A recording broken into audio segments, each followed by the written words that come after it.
É, pois é, em resumo eu já falo, era de se esperar. Agora eu posso falar sobre isso agora tranquilamente aqui, sem vir aqui ninguém falar com a ideia de lugar de fala. Ao menos eu espero, não é mesmo? Mas antes, vamos tentar entender o que é o cancelamento.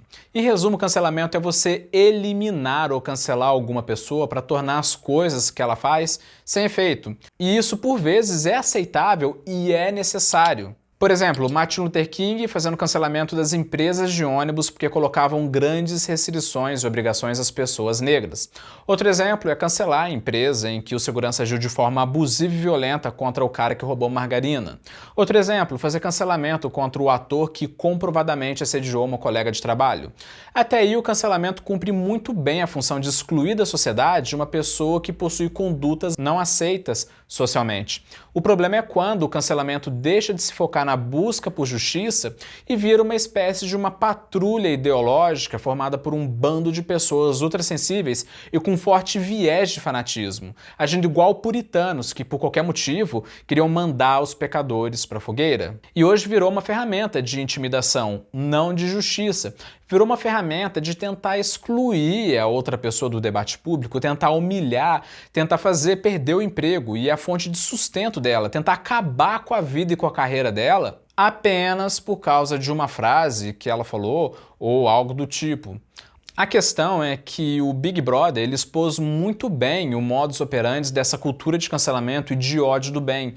Mostrou a intimidação, a perseguição, a intolerância, as falácias de apelo e emoção para justificar comportamentos narcisistas. Mostrou o puritanismo, mostrou a ridícula competição entre eles para ver quem é o mais desconstruído. E no final das contas, a população inteira viu o circo dos horrores, a hipocrisia que ficou aparente.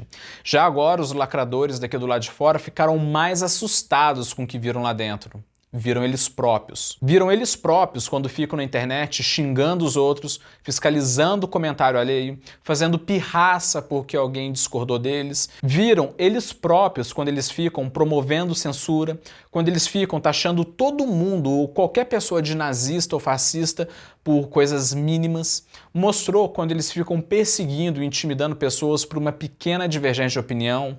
Se viram quando eles juntam a um grupo para linchar uma pessoa que errou e tentar destruir a reputação dela de forma extremamente covarde e desproporcional, e ainda se gabarem como justiceiros sociais donos da moral e dos bons costumes. E o legal é que o Big Brother expôs isso de uma forma perfeita. Mas, como sempre, eu acompanho esse mundo da lacrosfera e dos militantes de vitrine, eu vou lembrar de alguns cancelamentos, dos mais idiotas que eu já vi. Como, por exemplo, a escritora de Harry Potter, que, resumidamente, ela falou que apenas mulheres menstruam, e mesmo ela sendo militante, mesmo ela sendo a favor da população LGBT, mesmo assim ela foi cancelada, acusada de transfobia. Outro exemplo, o professor canadense Jordan Peterson. Ele fez um estudo de gênero em que mostrou que mulheres têm gostos diferentes dos homens. Até aí tudo bem. Você pode pensar, tá, mas o que daí tem a ver com cancelamento? E eu te digo, tudo. Tentaram tirar verbas de pesquisa dele, tentaram destruir a carreira dele de professor, taxaram ele de nazista, taxaram ele de fascista, taxaram ele de misógino, tentaram trucidar o cara, fazendo todas as acusações possíveis que você pode imaginar. E esse pessoal mostrou que nem pesquisa acadêmica pode mais ser feita sob o risco de cancelamento e lacração, pois na cabeça dessa gente, até pesquisa científica com método científico tem que se curvar perante o politicamente correto. Outro exemplo absurdo foi o Emmanuel Kaffert, que para mim foi o cancelamento mais ridículo e idiota de todos que eu já vi. Ele, para você ter noção, ele estava apenas trabalhando, dirigindo o carro da empresa com um braço do lado de fora. E então, o que você acha que um paladino da justiça fez?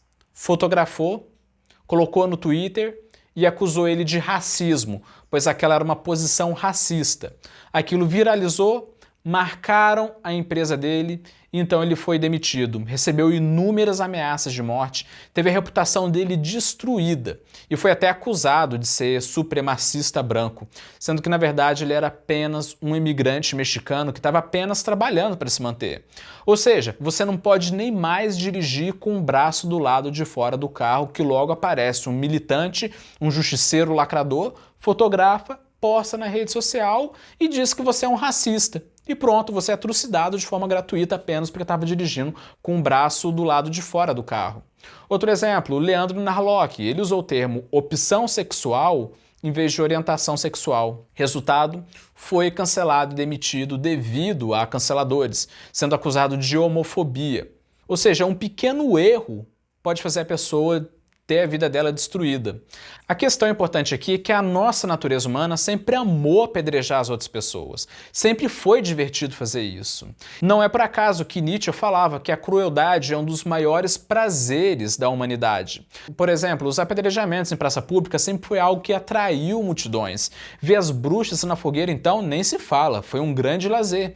E hoje a questão da lacração e dos cancelamentos é a mesma coisa. É a forma moderna de poder estar fazendo tal linchamento, pois isso serve como forma de os indivíduos deles estarem lavando a consciência deles para se autoafirmarem, como se as pessoas pensassem, eu julgo o outro porque eu sou perfeito, sendo essa uma forma de afirmação egocêntrica, e com base nisso, no Big Brother, a gente viu isso claramente, em que as pessoas lacradoras humilharam o cara, perseguiram ele, isolaram ele, a gente viu militante apontando o dedo na cara das outras pessoas, tudo como forma de autoafirmação de virtudes e para tentar ganhar pontos com o pessoal aqui do lado de fora. Em que eles agiram como a Inquisição religiosa de séculos atrás, como a Inquisição Católica de séculos atrás, em que se achavam um representante de Deus na Terra, tinham uma certeza absoluta disso, se achavam no direito de mandar qualquer pessoa para a fogueira, e isso ficou escancarado no Big Brother Brasil. Ou seja, eles mostraram quem eles verdadeiramente são, eles mostraram que eles são tudo aquilo que eles condenam.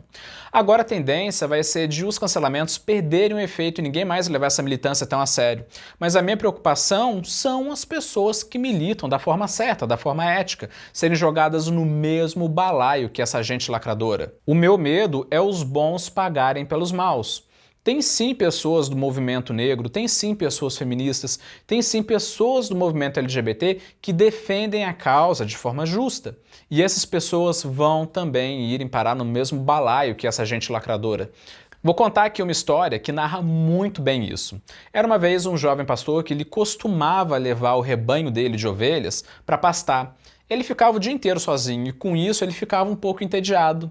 Então ele queria se divertir e para não se sentir tão sozinho, ele queria chamar a atenção dos outros. Então ele foi na aldeia ao lado e gritou, olha o lobo, devorador de ovelhas, olha o lobo! Então os camponeses correram para ajudar o rapaz. Mas então eles viram que o rapaz estava mentindo e que tudo não passava de uma brincadeira, viram que era um alarme falso. Não gostaram em nada da brincadeira e com razão, afinal eles pararam tudo o que eles estavam fazendo para ir lá ajudar um rapaz que estava tirando sarro da cara deles. O rapaz ele ficou tão feliz pelos holofotes que ele repetiu várias vezes a brincadeira para conseguir a atenção dos outros.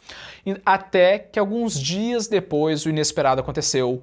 Um lobo verdadeiro saiu da floresta e atacou o rebanho do rapaz. Então, o pastorzinho ele pediu ajuda, gritando ainda mais alto do que costumava, gritou, olha o lobo, olha o lobo! E como os camponeses já tinham sido enganados várias vezes pelo rapaz, pensaram que era mais uma brincadeira e não foram ajudar ele. E com isso o lobo encheu a barriga à vontade porque ninguém o impediu.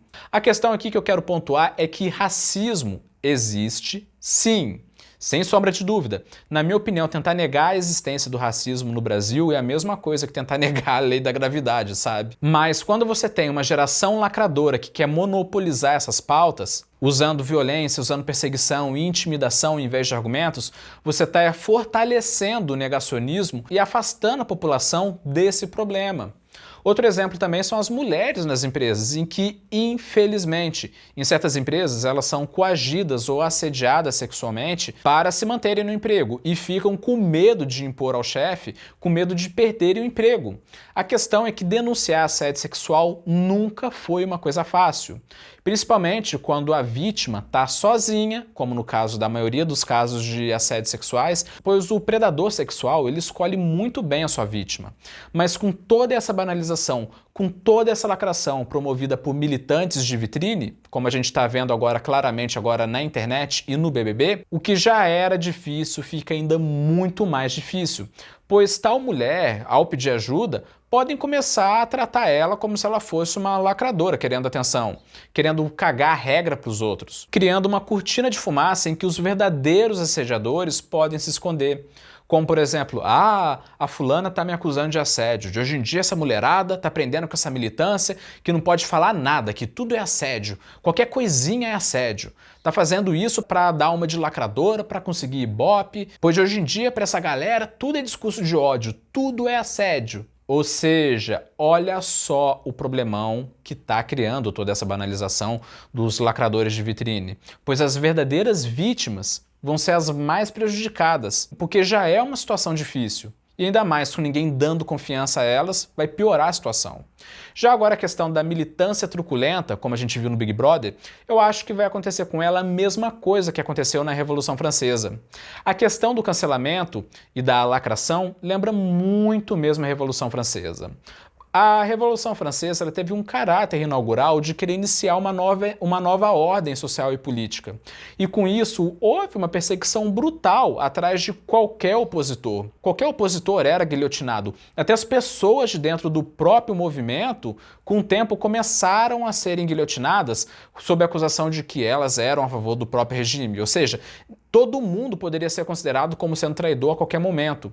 Em qualquer divergência, uma pessoa era guilhotinada. Até Robespierre, que foi o líder da Revolução Francesa, que guilhotinava todo mundo a rodo, também perdeu a cabeça dele na guilhotina. A questão é que o mesmo acontece agora com a cultura do cancelamento, a qual teve um caráter inaugural de luta por direitos legítimos, diga-se de passagem, mas foi se radicalizando, foi se extremizando, virou pauta de atores da Globo, virou pauta do meio artístico e virou mais mesmo uma moda de comportamento do que uma situação realmente séria. E vai acontecer com essa gente o mesmo que aconteceu com o Robespierre, vai acontecer com essa gente truculenta, que depois de guilhotinar todo mundo, vão ser também guilhotinados.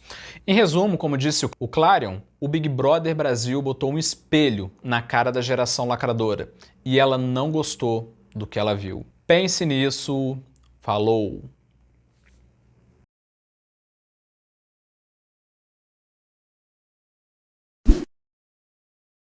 O projeto precisa da sua ajuda. Acesse o primeiro link da descrição e faça parte dessa missão.